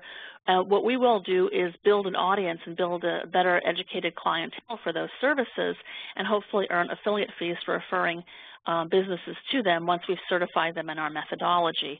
So we'll earn revenues by delivering our content online, our training courses, our subscription content, and our software applications. But we will start off not by marketing to small businesses directly, but to marketing by large corporations that need small business suppliers and need resilience. And since the serious floods in Thailand, there's a lot more focus and interest on this. So we have a couple Fortune 500 companies with whom we're in serious discussions about using us to get our content to their small business suppliers. In terms of competitors, the Institute for Business and Home Safety offers training and information. It doesn't really exactly match ours because we do the technology and all the other aspects that they don't do. The Red Cross offers disaster preparedness training, but not really with an explicit business focus. There are other sort of business continuity providers that deliver services, but what we do more is about educating a better educated small business client to use the services of others. And our unique experience of working through disasters ourselves is a more compelling selling point than what others have to offer. And so the final, okay, and that's just about our validation and work done to date. Sramana, what is the business model? How does this business work? The way the business works is that we're initially partnering with large corporations that are going to pay sponsorship fees and be recognized as sponsors for distributing our content to their small business suppliers. And then as we expand, we'll be going to other small businesses directly through vertical channels like professional associations of accountants, lawyers, et cetera. The content will be on a subscription basis. It will be training, delivered web-based training for small businesses and their employees. And then we'll also be offering things like, updates, templates, documents that they can use to implement their plans, as well as software apps for things like remote connectivity that would help them implement their preparedness plans. So essentially, you're banking entirely on large businesses paying you lump sum amounts of sponsorship money? Well, initially to get started, just because I find it's easier to do one sale to a larger company and get, many, many small businesses than to go out and acquire those small businesses independently at first. But eventually you want to market to small businesses. Yes, and I've had some success with coverage in the small business trade press if you focus on very focused niches like certified public accountants, for example, that have to help their small business customers get their financial records in order. So these are like very niche audiences of small businesses that are more receptive to the offering. Okay. Simon, Ved, would you like to go with your question? I'm still processing, to be honest with you. That's a lot of information. I guess I'm going to ask you a similar question I asked somebody a few minutes ago. What's the long-term vision? What does the company look like in 3 years' time? Is it in a skyscraper in the middle of Manhattan? Is it like what's your vision of where the company is a few years down the road?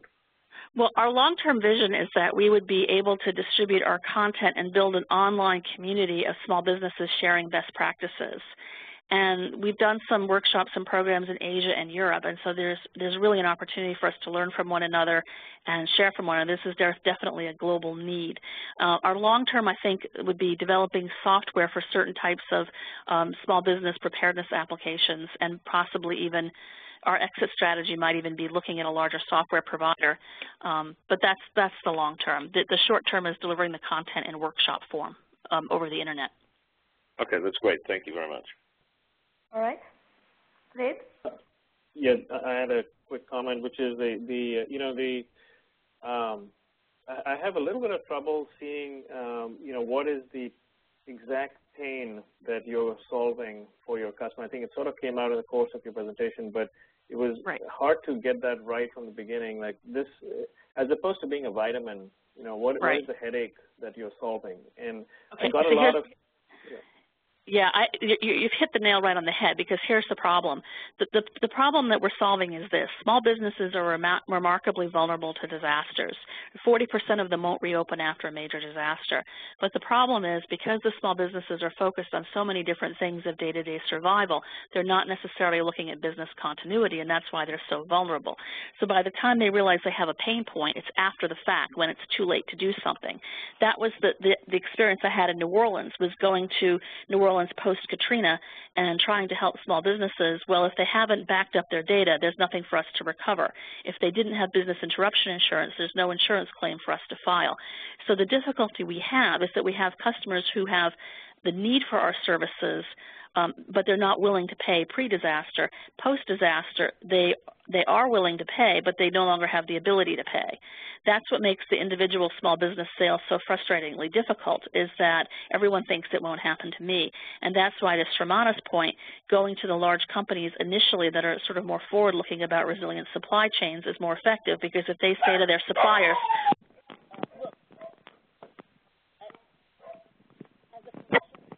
condition of being one of our suppliers, you have to do this training, then that helps us get started and do what we need. Now, that's not enough to keep people engaged. The longer-term pain point and selling point is that reducing insurance costs. And so we're negotiating with insurance companies that small businesses that have completed our training would get like the small business equivalent of the safe driver discount. And that makes it a little bit more saleable. So the pain point would be, your high insurance costs, which could be lower with better risk management practices. Yeah, so my comment would just be that in terms of the presentation, if you were able to lead with how you have an opportunity to reduce the insurance cost and also educate the smaller businesses on the trouble they'll face once there's disruption, that'll make it easier to absorb from from us point of view, but also from your end customer point of view. So yeah, thank you. That actually, in New York City, when the New York City Office of Emergency Management attempted to do a program on small business disaster preparedness, the commissioner told me that 2 people showed up, his speaker and his wife. The small businesses didn't, and this is in a population with some millions. When I sell it, we typically market it as, I show how I reduced my insurance costs, and you can too. And then they come in and I show business continuity made us a better risk meant lower insurance premiums. So it was kind of a more subtle sell. Okay, thank you. And that's what gets people engaged. You mean I can cut my costs 10 to 30%? Okay, now I'm sold.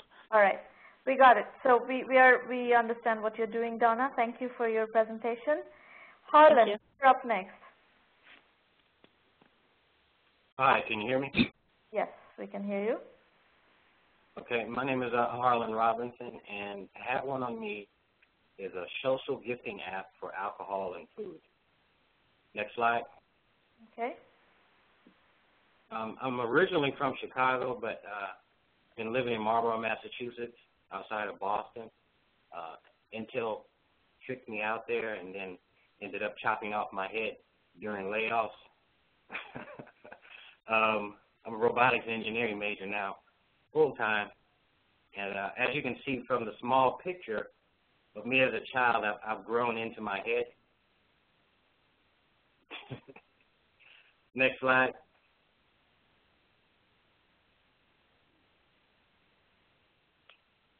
The problem that I've attempted to solve is that liquor sales online is currently illegal in the U.S., which is a problem for e-commerce. I think the pain point for prospective customers is the maintenance of all of these geographically dispersed relationships. Personally, without Facebook, it would not be possible.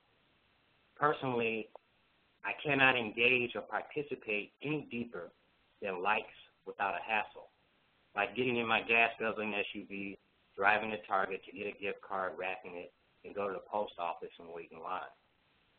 We all know I'm not going to do that. I'm sorry, Harlan, what has buying liquor being illegal online in the U.S.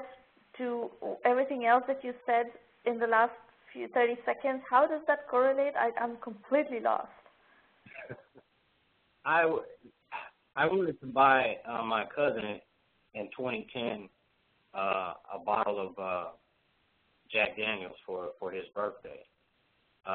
6 months later, my sister wanted to possibly go to a graduation party for her buddy that was getting her PhD. But she couldn't be there. She couldn't get away from work. And so she wanted to engage in some type of part, she wanted to be part of the party or somehow participate at a deeper level. Okay. So I'm giving you the ability to buy someone a drink, to engage, or possibly gift them an experience. Oh, I see. You want to create a mechanism to buy someone a drink. Yes. Have one on me. Okay. Next slide. Since the writing of this document and with better access to information, I now believe that the restaurant table sales, as it specifically relates to me, is more along the lines of $19 billion, and online alcohol sales are estimated at 2 to 3%, which would equate to about $3 billion. The Clarify Your Story exercise really helped me think differently about how I was looking at it. Next slide. Have one on me is for people like me who have my problems. Like most men, I was tired of socks, ties, and sweaters purchased with my money. Every woman in my life hates my sense of style, so I gave up on buying those gifts over a decade ago.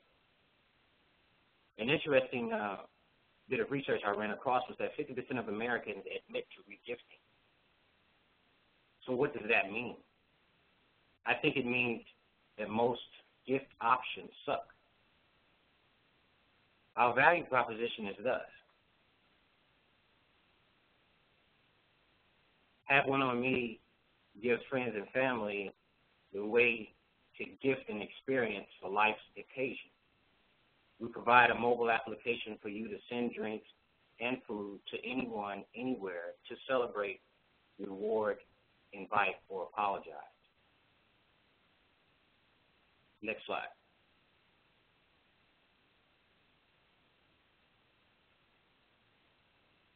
I had a personal epiphany while I was looking at the virtual gift card market, and I realized that my customers were theirs to some degree, with a little overlap going to the left or to the right. So it is my sincere intent to relieve them of quite a few of them. I now also believe that segment 1 is shrinking in favor of segment 2, just as a function of the conversations that I've had with my target demographic over the last 2 weeks. Harlan, you're again losing me. I don't know if you're losing other people, but you're definitely losing me. What's happening here? We just jumped from buying somebody a drink to gift giving, gift cards all over the place. What's happening? Okay, well, who's gonna buy it? You know, who's gonna download the app? Who's gonna buy people drinks? People. Are we still talking about buying somebody a drink, or are we talking about buying gifts for anything, anybody? Well, the overall market, you know, the term is social gifting. I want to specifically concentrate on alcohol, say, or, you know, distilled spirits and food. So buying somebody a drink. Buying someone a drink or a meal. Or a meal, okay. So when we look at my market segments, I believe that because those are mainly. So who? I don't know. I can't read through all this. We don't have time to go over all this. Who is likely to buy somebody a drink or a meal? I want to target women between the ages of 25 and 54 who generally have high disposable income and are generally well educated. And whom are they buying gifts or drinks for? Friends and family, because everybody is geographically dispersed. There's 15% of the American population, or 40 million people that has been moving every year for the past decade. So from 1998 to 2008, before things hit the skids as far as the economy goes, you have all of these relationships all around the nation. And the only way I can keep in contact with these people is through Facebook. That's the only way I can maintain these relationships, and that problem is a problem shared by a lot of people. There are 4 million Americans or more living abroad, and more moving every day, and they still leave people behind. They leave those relationships behind. I'm giving you another option to stay engaged, another gift mechanism. Okay. Keep going. I think we've got what you're trying to do, and we've already spent a lot of time. So we do have several other presenters still to finish. You're very amusing, and you're presenting an interesting idea, but we're running out of time. So please provide the wrapping up comments of. Okay. A little about the competition. Get Karma was just purchased by Facebook. Use Coaster just launched on May 31st at a bar in San Francisco. And the .me domain authority still has On Me for sale. So someone like CashStar might decide to get into the action. You can move on to the last slide. I have not done much validation other than talking to people in my circles, which I could do more of, and I don't know specifically if I'm asking the right questions. Since the writing of this document, I've answered many of these. However, number 3 is still a question. To me, Buddy Beers out of Berlin is frat boys and obnoxious fans, and Coaster seems to be an app. Our app is so cool, just buy drinks. So do you think that me or using framing around occasions is a valid competitive edge? Well, my overall impression of your business is the operations part of this is not thought through at all. Even if there is even if you validated a customer need, how do you implement something like this is not at all simple. It hasn't been thought through at all. I think we need to speed up, so I'm going to stop at that. Simon and Ved, if you have any comments quickly, maybe we can share that with Harlan and then move on to the next presenter. No, I would just say that this is that you need to drill down on your value proposition, and then how exactly that's going to show up in the world. What are the mechanisms? How is this your core offering? Needs a little more depth. I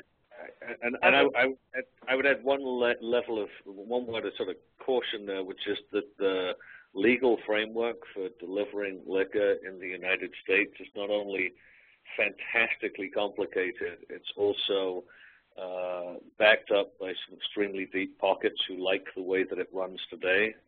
I happen to have a background in it, it's a long story, but I think you're going to want to do some really deep looking there. Buying someone a beer in a bar is one thing. Getting them a bottle of Jack Daniels is going to be quite tricky, legally anyway. Well, I have thought about that, and we have my solution, which I haven't talked here, given the format, does not interfere with POS systems, liquor control mechanisms.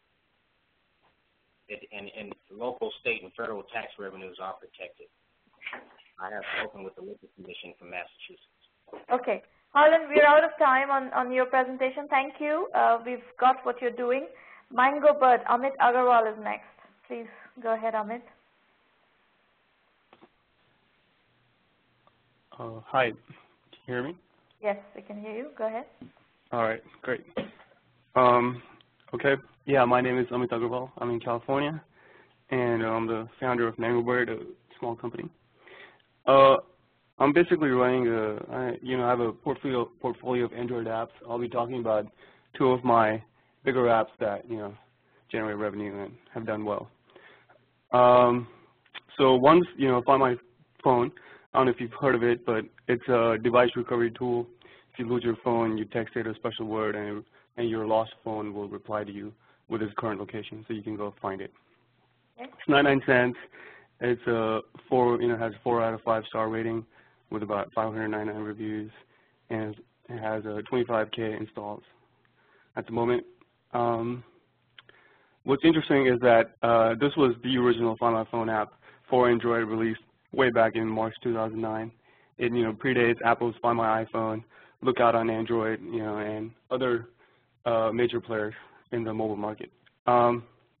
It inspired, like I saw the idea copied and reproduced and integrated into other products. So, and even Find My Phone, it's become a standard sort of lingo for this sort of product. So the other app that I have here is this one's a more popular app in terms of usage. It's a party game. It's called Truth or Dare. There's a classic sort of American game, by the same name, and it's basically an Android rendition of that. Next app, please. So this one, has done much better. 21,000 reviews with 1 to 5 million installs. And I know you don't like to see free, but I think in mobile, free is kind of the way to go, is what I realized. Free is the way to go as long as you have other monetization models. Do you have a monetization model? Yeah, of course. There's plenty of monetization models available in mobile, I suppose, even if you do free. So yeah, I have advertising, so. Mobile advertising is a very bad monetization model. Okay, good to know. Yeah, I do want to diversify, and I'm always, looking for ways to go about how to improve that. So because both apps have first-to-market advantage, these were both made like several years ago. Customer acquisition happened organically. I was ranked high up in the store, so I didn't really have to work too hard. I was lucky in that. I tried CPC advertising campaigns, but they've been largely ineffective. So moving forward, I think I have to continue delivering a great product so that they tell other people about it. Build more sharing features to encourage buyer growth, and do advertising. The competition for Find My Phone is pretty stiff because I think I screwed up by making it in a paid app early on. So people who made it free were able to move in and take over the market. Lookout's a fairly well-known security solution. You can see it, 10 to 50 million installs. And Where's My Droid? He's kind of a one-man shop. He has a freemium model where you can, certain features are free, and you can pay it to get more and stop ads. It's doing well too. The competition for my other app, there's this one right here, and they have a good interface. It's built around scoring. They have some different features, and of course, other apps and other party games, board games, etc. would be, could be deemed competition. Next slide. So my, plan is to continue development, and the next sort of step, for monetization is to integrate virtual goods where users can buy, either new features or extra features, sort of like in Find My Phone, or the game. And so I thought an e-commerce platform would be a good thing to explore here. And I have been using Elance actually already for porting some of the apps to other platforms, and I'll continue to do so. And then eventually this is not really a $10 million company here, so I have to pivot and continue making products, and I don't know, I guess gain the experience with this. So the main comment I have for you is that you're under the assumption that everything needs to be free in terms of apps, and if you are trying to build a business, that's just not viable. Yeah, you can't release free products and expect to just, mobile advertising is not monetizing very well. You're right. It will never generate enough revenues for you to be able to build a business out of just mobile advertising. Right. So, I think I'm trying to get away from advertising, and so that's why the next plan for me is to have virtual goods so that people can, you know, actually make purchases inside the apps. Right, but and the app needs to have a reason for virtual goods. Yeah, it does. So, you know, for the Find My Phone tool, the Where's My Droid, one of the competitors I pointed out, you know, he offers like certain features for free, and you know, if you want more advanced features, which is a pretty common model. No, I understand that's a good model, but what in Find My Phone, what is the case for having virtual goods? Virtual goods. Yeah, that's a good question. I think you know, similarly, I could sell, I suppose, like, you know, the ability to like, not really goods, but advanced features for a higher price. Like what? So like some of the things that need to be done anyway, and probably, you know, I'm not sure if I'm going to charge for them or not. You know, like web-based interface, remote locking, possibly. I mean, I doubt I'm going to get to this, but you know, like antivirus support. So, and then truth or dare, I think virtual goods are more applicable. You know, you can easily sell. The game itself is content-based, so I could easily sell, you know, more content.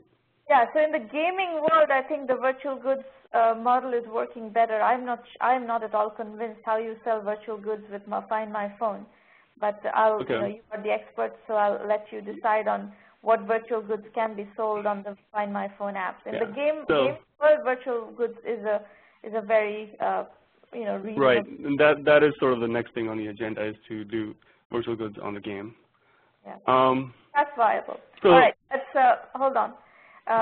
Simon, why don't you go ahead and comments, questions, whatever you have. Actually, I think my question to you is kind of orthogonal, but so I wondered, do you think there's a chance that the Find My Phone market is passing you by, and that some of your other might not have some real? If you read my, I don't know what slide I'm seeing. I'm seeing the question slide, and the first, you know, question is exactly that. Like, I think the market, you know, has passed me by probably, and you know, I can try very aggressively to get back in it, or I think, you know, I probably could sell it. So maybe that's a better way to go. I mean, honestly, that was actually a question. So, so the question really was, I'm looking at the other products that you have out there on Google Play, and I see 2 or 3 types that I would suggest to you have the opportunity for monetization, whether it be, I love the various different versions of Truth or Dare, they're very funny. You know, there's monetization options there with you know, merchandising, and I also think Unexpire has some really interesting opportunities in the sense it doesn't seem wild competitive. So all I guess my suggestion to you is don't give up on the other ones, because I think you've got some potential gold there. Okay, so focus on other stuff and leave Find My Phone alone. Well, not necessarily. I don't Find My Phone may still have opportunity. I'm not an expert on the space. All I'm saying is don't just ignore all the other ones, because I can see a lot of opportunity for monetization there. Okay, thank you. Essentially, I think what you're saying, and I echo that, is that you should focus on apps and games that have a monetization model rather than free apps that can clock up a lot of users, because those users of free apps are absolutely and completely worthless unless you have a monetization strategy in there. Okay, so actually, you know, so I think selling Find My Phone is an option on the table, and you know, because I have paid users and it's a paid app, I think that would help with the evaluation of the app. Okay. All right, Ved, your last comments, and there's one more presenter to go. Oh, I do have a second question. So, you know, I was wondering, so right now I work alone with some contractors off Elance, and I was wondering, you know, how do I go about growing the team, and what would be a reasonable sort of percentage share to give to a co-founder? Highly subjective question. It depends on the profile of the co-founder, and we haven't looked at your financials or anything to be able to gauge that off the cuff. I mean, we can look at more data and give you that answer, but right now we don't have enough information to answer that. Okay. What's the typical number sort of somebody's given, a co-founder's given? There is no typical number. Yeah. Ved, so I think we're going to have to stop the presentation. Ved, you haven't had a chance to ask your questions yet. No, I'm just going to comment that I'm not an expert on your business exactly, but in general, I would say move on from something rather than trying to catch up with that someone else has. Fair enough. Okay, the last presenter is Aqualotti is the company. Dana is the presenter. Yes, I'm Dana. My business is Aqualotti.mobi. I have 22 years experience in both private and public educational sectors, and I have worked at the preschool level all the way up to the graduate collegiate level as both a teacher and administrator. I have a PhD in history, which I used as a policy analyst. And my interest in water actually started with a severe thyroid condition that I suffered with for many years. And I found out kind of by accident that my symptoms cleared up almost immediately by eating an all-vegetarian organic diet. And the change in my health was so dramatic that I devoted most of my research to food. In 2008, I met Ed Taylor, who many don't realize made the work of Ted Turner possible. Ted Turner approached Mr. Taylor for help in televising his Braves baseball games nationally, and Mr. Taylor, a pioneer in satellite technology, made it possible to televise them internationally. So he's a very devoted husband and spent probably 30 years trying to find the cause of his wife's chronic fatigue syndrome, and he hired me as a policy analyst. And this experience made me even more passionate about water than I was about food. So after working in policy and education, I decided that these sectors were too slow in changing people's consumption behaviors. And I had this concept of Aqualotti.mobi, and I'm ready to make a lot of money, so I decided more could be done for myself and others at the market level. So Aqualotti.mobi is a micro multinational affiliate marketer of water products and educational resources. Using a mobile e-commerce platform, we affiliate market water efficiency, catchment, and purification devices to residential, agricultural, and industrial consumers of water. So while our primary function is to make water products more widely available, our primary mission is to educate. And a lot of people don't realize how critical our global water situation is. The demand for water has tripled in 50 years, and much of that water is wasted or polluted. And the New York Times did a really excellent series on water in 2009 that illustrated two things. One was that water issues are now part of the mainstream media discussions, and not just communities of experts. So it was very encouraging for my business that the Times devoted so much print space to water quality. The second thing that the series did was show that there's a growing critical mass of failures in municipal water systems, which includes everything from aging sewage systems to contaminated water. And these things are making clean drinking, bathing, and recreational water more scarce. So from a market perspective, experts are referring to water as blue gold, saying that it will surpass oil in value, and capital expenditures in water technologies is set to rise to $6 billion over the next 7 years. The International Finance Corporation, if we could go back to next one, next slide. Yeah. The International Finance Corporation divides water use into 3 groups: agricultural, industrial, and residential. And I have less of a learning curve with residential water technologies, so we're starting here while we bootstrap. But even at the residential level, there are a number of opportunities we can tap into, including hospitals and hotels, which aren't listed here. And as we grow, each demographic will need a separate segmentation, depending on whether we're marketing B2B, B2C, or B2G. Next. I would also like to narrow my target market in phase 1 of our growth to the 8-state region situated over the Ogallala water aquifer. This is an 18 billion-year-old aquifer that some will predict will dry in 25 years. So this region is the breadbasket of America, and food production depletes the aquifer at 12 billion cubic meters a year. And as finances and staffing allow, I would like to move into phase 3 the agricultural sector of the High Plains as soon as possible, but focus on the residential consumers as we bootstrap. I'm also really interested in Madurai, India, where I have a spiritual community and where the people are experiencing a lot of renal failure due to the heavy metals in the water. So I feel a little bit of a sense of urgency to get into that community. Dana, I have to say one thing, that you don't get into a market because you have a spiritual community there. You get into a market because there's a business reason to get into the market.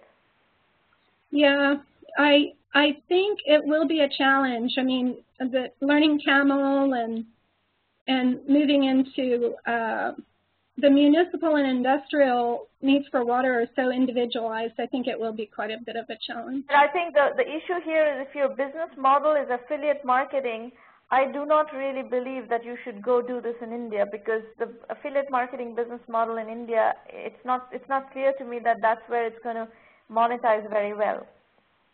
Okay. Okay. Our revenue streams for residential consumers include both high-tech devices like drinking water electrolyzers and low-tech practices like rain gardens. The supplemental revenue sources can also be used to brand Aqualoti.mobi and also for advertising purposes. So we'll triangulate our efforts as much as possible between the two revenue streams. Next. In terms of advertising, because Google controls 70% of the search engine market, I projected revenue for one Aqualoti.mobi PPC campaign that tests for keywords and images against one another. And this is a conservative estimate showing that our PPC campaigns can pay for themselves if done properly. And I plan on retaining a mix of traditional advertising and new media. Next. There are very few competitors to Aqualoti.mobi. Companies that sell their own products over the internet may be our strongest competitors that we can make into partners. The websites of the other affiliate marketers of water products don't engage the user in a personalized way or make them part of a branded community. Next. One important element of competitive position is our .mobi domain. Because mobile devices are so prevalent and are so much more functional than laptops, I chose the .mobi domain as a cost-effective and practical platform for our business that is on a small budget. Next. Also, there are both cultural and financial incentives that can be offered, and some of which have already been discussed a little bit. We can elaborate if there's time or questions. Next. So we're just at the point of doing our customer validation work. We have leads, and we're just to the point of funneling them and making them into clients. And if our goal is to grow 20% a year, then our pre-money valuation of the business is at well over $1 million. And I figured this graph with the help of John Warlow, who coaches people about how to set up businesses with an exit plan in mind. And he might be a good affiliate for 1M1M, but I wanted to show that Aqualoti.mobi has a lot of potential and some valuation even at this point. So thank you for your time. I appreciate it very much. Ved, do you want to go first? Some questions?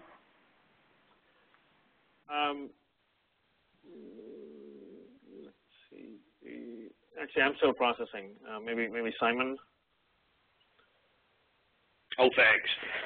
Well, it's fascinating. I mean, I think your observation that more people have a mobile phone than have good water is kind of striking, actually.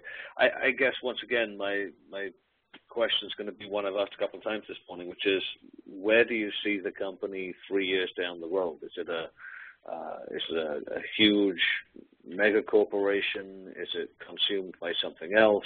What's your vision of what would feel like a great result? Whenever I think about the business, I have a large extended family. So I think about it being a family business, a family-owned business. Even though I'm focusing on the residential consumer, I would really like to be able to get some government contracts and start working with the property companies, because they you know, there's so much more potential in those sectors.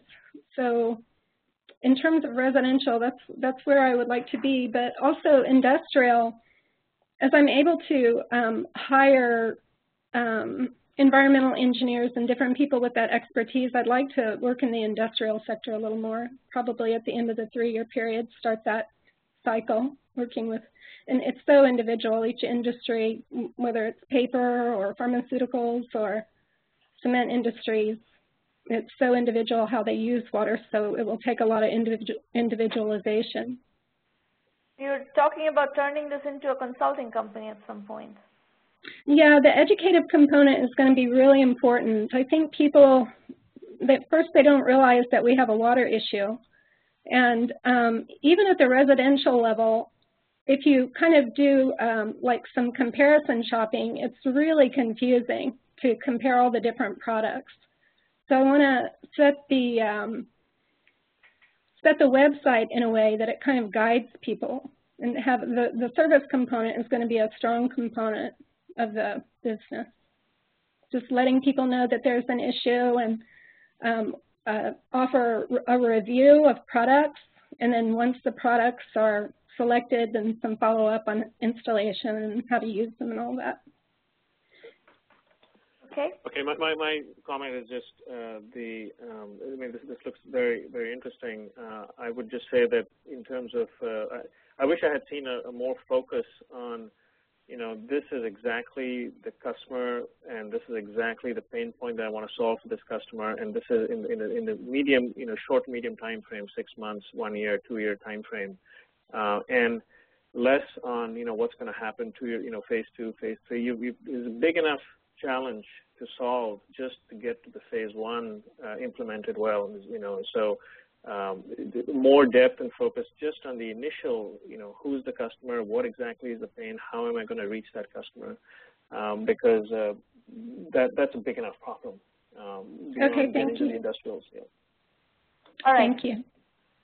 So what's going to happen now is Maureen is going to take over, and Simon, Ved, and I are going to huddle to figure out who are the winners of the contest. So we will see you in a little while. Maureen, over to you. Thanks, Sramana. I'm going to play a video of Sramana talking about democratizing entrepreneurship education. If you want to see the video, you need to click on the tab in the upper right-hand corner of the slides window, and I am going to start it now.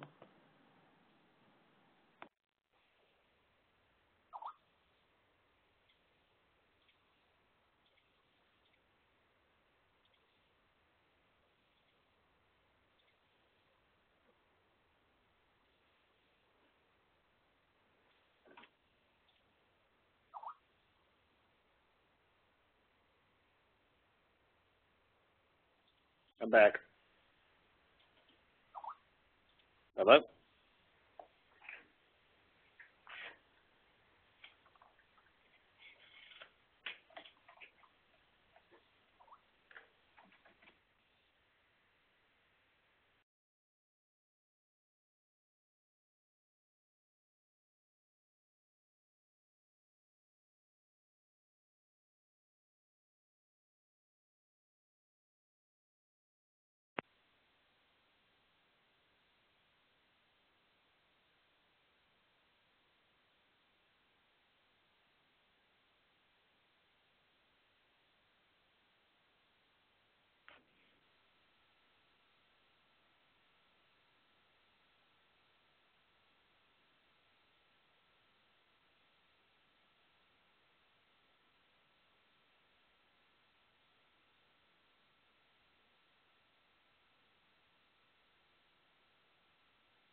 Okay. All right, folks, we're back. Judging is complete. All right, I'm going to read you the names of the winners. The first winner is Stephanie Mountain, Family RX Tracker. The second is Cookie. By the way, this is not in order of, order of quality. It's basically all 6 that I'm going to announce are winners of the scholarship. So Stephanie Mountain, Family RX Tracker, Cookie Marenko, Downloads Now, Kawaken Girmai, Remotia, Nuena Kai, The Vegan Health Club, Rishikesh Joban Putra 39 Shops, and Amit Agarwal, Mango Bird. These are the 6 that are going to be winning the scholarship. I'm going to put these on your Skype, on your chat, public chat as well, just so you can have them in front of you. And while you are, internalizing those decisions, I'm going to invite Simon to come and talk about BlueSnap in more detail, and we would, as part of the scholarship, we would like you to use BlueSnap as your payment gateway. So Simon, over to you. Well, thank you. And let me start by thanking everybody who joined us this morning. I think it's just been absolutely fascinating. It goes to show there's a huge amount of creativity in the marketplace today, and I'm sorry that everybody can't come out at the top of the list, but I know everyone's going to be successful. BlueSnap is, we like to say we are the leading global recurring payments provider. We work with merchants around the world who are selling primarily digital goods to deliver a hosted e-business platform. So that's a little bit more than just payments. It means we help you to manage your catalog, your offers, to close deals through an optimized payment process, to deliver the digital goods, and to manage your customers over time. We're working with 6,500 companies around the world. We sold, about $250 million worth of stuff on their behalf last year, and continue to grow. So for anybody who's selling online and wants to spend their time building their own product rather than building, maintaining, and growing an e-commerce app, we are here to help you. And I'll leave it at that. Fantastic. And Ved, if you could talk about Elance. Yeah, sure. So this has been a great set of presentations. Elance, for those of you who don't know, is an online marketplace for services. So you can go to elance.com and get access to currently 1.5 million contractors who have their profiles up on the site. And these contractors are all the way from programming to designing to writing to admin support, market research, accounting, mobile development. All kinds of contractors are online and available for you to search. Within seconds, you can search for someone. You can hire someone online, interview them online. We also, it is very competitive from a cost perspective because these contractors are global, so you can find someone from anywhere in the world. And we allow you to have a little workplace, a shared workplace online, and enable payments to happen online. So it all happens on this platform. You can rate these contractors. It's a really good way for startups to get access to skills without bringing them onto your staff full time. So to be able to staff up and down as needed just for the skills you need on an on-demand basis. So I would encourage you to try it out. And as part of this program, we're also providing a service credit so that you can get started with Elance. A service credit, I believe it's $75. There'll be more details that will come shortly. But then we'll encourage you to try this system out. We have lots of startups that are in our customer base. Super. So folks, those of you who have won today, you will be hearing from Maureen with the details of how you're going to get your scholarship account set up, and also how to redeem your Elance service credits. And please also, as you're choosing your payment platform, please make sure that you consider BlueSnap. It's a fantastic platform with 6,500 users. And the other things I have to tell you here is, we have a series of other upcoming free roundtables and contests coming up. Next week's contest is ANN Media and Elance again with Imperial College. Ved, are you going to be judging the Imperial College contest as well? That'll be my colleague in Europe, Cheryl. Okay, cool. And then June 19th also is an ANN Media Elance contest in the UK. Imperial College also is in the UK. June 21st is Innovation Fest Pavilion, Colorado. June 26th is another ANN Media Elance contest, and so forth. So we have, pretty much roundtables once or twice a week, and you're most welcome to use them for your, getting feedback, and in some cases to compete for the prizes. So that's pretty much all. We will let the judges go if you would like to. At this point, I think the contest is over. If you have any questions if you have any questions for either me about 1M1M or for Ved or Simon about BlueSnap or Elance, you could use your public chat to ask those questions. Otherwise, we'll let Simon and Ved drop off and do a quick Q&A and then wrap up the session. It's been a very exciting set of presentations today, I have to say. Very interesting to see what you guys are doing. Will there be another pitch session for 1M1M Scholarships Award session in July or August? Most likely. We don't have the full July-August roster yet, Raman.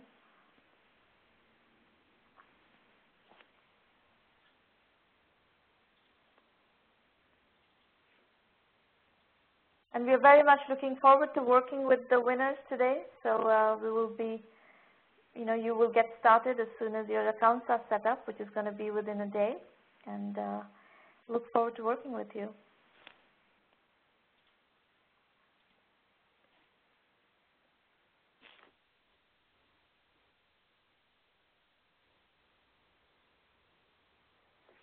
Any other questions, comments, folks?